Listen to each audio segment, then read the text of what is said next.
पाई coin एक अरसे से 0.22 से 0.24 0.26 के दरमियान चल रहा है। अभी बाकी सारे कॉइन बैरिश पीरियड से बुलिश की तरफ जा रहे हैं। क्या पाई भी उन्हीं के साथ बुलिश ट्रेंड कायम कर सकेगा? क्या ये 0.22 0.23 से 0.27 0.28 या 0.3 तक जा सकता है? और इसके अलावा बात करेंगे दोस्तों इंटरलिंक लैब्स के बारे में कि इंटरलिंक लैब्स अपने 4 मिलियन पूरे करने के बाद अब क्या इरादा रखता है। MBP कॉइन की अपडेट्स के बारे में आपने बात की और इसी के साथ हम गोल्ड को भी डिस्कस करेंगे। तो रही डिटेल के साथ, तो डिटेल जानने के लिए आइए मेरे साथ वीडियो की तरफ।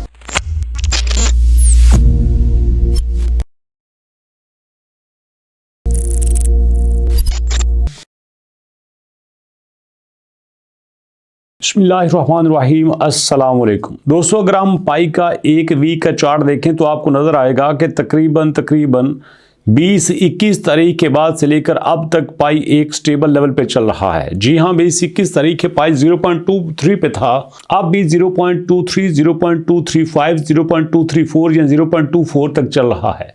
क्या वजह है कि पाई कॉइन इतना स्टेबल कब से हो गया? अगरचे आप देखें कि इसका जो टोटल ट्रेडिंग वॉल्यूम है वो तकरीबन 20, 25, 30, 35, 40 मिलियन से ऊपर नहीं जाता। यहाँ पे ट्रेडिंग वॉल्यूम तो ये शो करता है कि ट्रेडर पाई में ज़्यादा इंटरेस्टेड नहीं है, उसको पाई में ज़्यादा चार्म नज़र नहीं आ रहा, तो इसकी वजह से यहाँ पे ज़्यादा ट्रेडिंग वॉल्यूम नहीं बन रहा। लेकिन इसके साथ सवाल ये भी बनता है कि बाकी सारे कॉइन्स जो हैं वो अपने बैरिश से बुलिश की तरफ जा रहे हैं।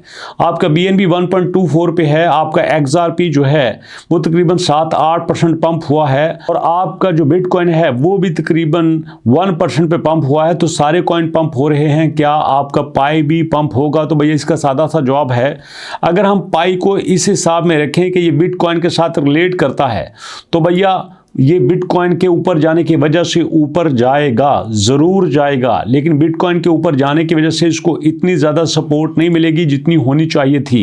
ये बिटकॉइन के इतना ऊपर जाने से नहीं ऊपर जाएगा जितना इसको जाना चाहिए था। आप देखो यहाँ पे हमारे पास इस वक्त बिटकॉइन 0.6% पे है, इथेरियम 2.6% पंप हुआ है, आपका XRP 7.4% पंप हुआ है, BNB 0.4 हुआ है, आपका सोलाना 4.9 हुआ है। तो ये सारे के सारे आपके बिटकॉइन से ज़्यादा पंप हुए हैं। लेकिन देखा जाए तो आपका पाई कॉइन जो है वो एक हफ्ते में तो 4% पंप हुआ है, लेकिन 24 घंटों में 2.4% डंप हुआ है। तो अगर आप इसको रिलेट करें बिटकॉइन के साथ तो ऐसा कुछ भी नहीं है। हाँ, अगर आप इसकी अपडेट्स की बात करें तो पाई की कोर टीम जो है वो अपनी स्ट्रॉन्ग अपडेट दे रही है।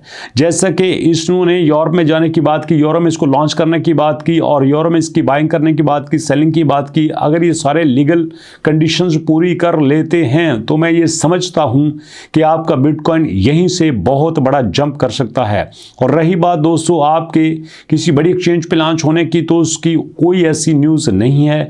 अगर आपको ऐसी न्यूज़ देता है तो हम उसके बारे में कुछ भी नहीं कह सकते।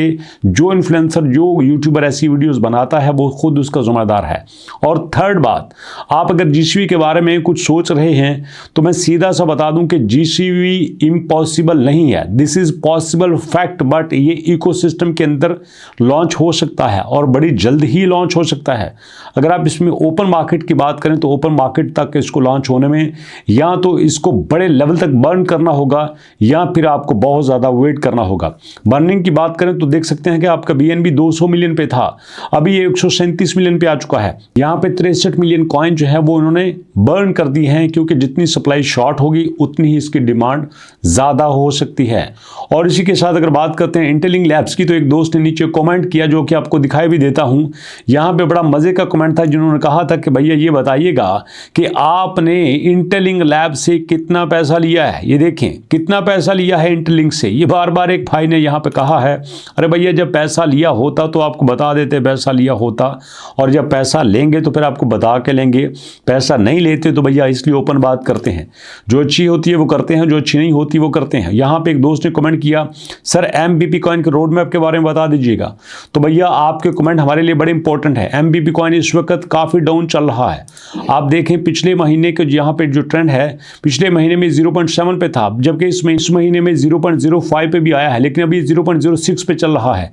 तो ऐसे में मैं आपको बता दूं कि अगर आपने एमबीपी कॉइन को बाय किया हुआ है और आप इस वक्त प्रॉफिट में चल रहे हैं तो बेच दीजिएगा, कोई फिक्र की बात नहीं है, एक सेकंड ना लगाइए इसको बेचने में। और अगर आपने इसमें लॉस फील कर रहे हैं तो भैया इसके लिए थोड़ा सा वेट कीजिए, और अगर आप लॉस फील कर रहे हैं तो इसमें थोड़ा सा वेट कीजिए। जब आपकी अपनी प्राइस पे आ जाएगा तो आप इसको इजीली बेच सकते हैं। और जैसा मैंने आपसे प्रॉमिस किया था गोल्ड की प्राइस का, तो भैया इस वक्त अमेरिका में आपके पास एक बड़ी अपडेट आने वाली है। वहाँ पे काफ़ी ज़्यादा अनएम्प्लॉयमेंट जो है वो पावर पकड़ रही है, और जो उनका कट ऑफ है, फेड रेट है, जिसको आप इंटरेस्ट रेट कहते हैं, जो पैसे बैंक में जमा करवाते हैं उन पे जो इंटरेस्ट मिलता है वो कम हो रहा है। उसकी बेस पे कहा जा रहा है, क्योंकि अब लोग पैसे बैंक में जमा नहीं करवाएंगे, क्योंकि बैंक्स उनको थोड़ा प्रॉफिट दे रहे हैं, इसलिए उनकी कोशिश ये है कि वो गोल्ड खरीदें। तो गोल्ड खरीदने पे उनको यहाँ पे ज़्यादा फायदा होगा, इसलिए गोल्ड की प्राइस ऊपर जा सकती है। तो मैंने कोशिश की आपके कमेंट्स के मुताबिक सारी की सारी चीज़ें वीडियो में ऐड करूँ। तो इसके अलावा आप चाहते हैं कि वीडियो में एक चीज पे वीडियो होनी चाहिए, पाई पे अलग वीडियो होनी चाहिए, इंटरलिंक पे अलग होनी चाहिए, गोल्ड पे अलग होनी चाहिए, एमबीपी अलग होनी चाहिए, यह सबको एक ही वीडियो में इकट्ठा होना चाहिए। जो आप कहेंगे वैसा कर लेंगे, लेकिन अभी तक इतना ही। मुलाकात करते हैं नेक्स्ट वीडियो में, तब तक के लिए अल्लाह की अमान।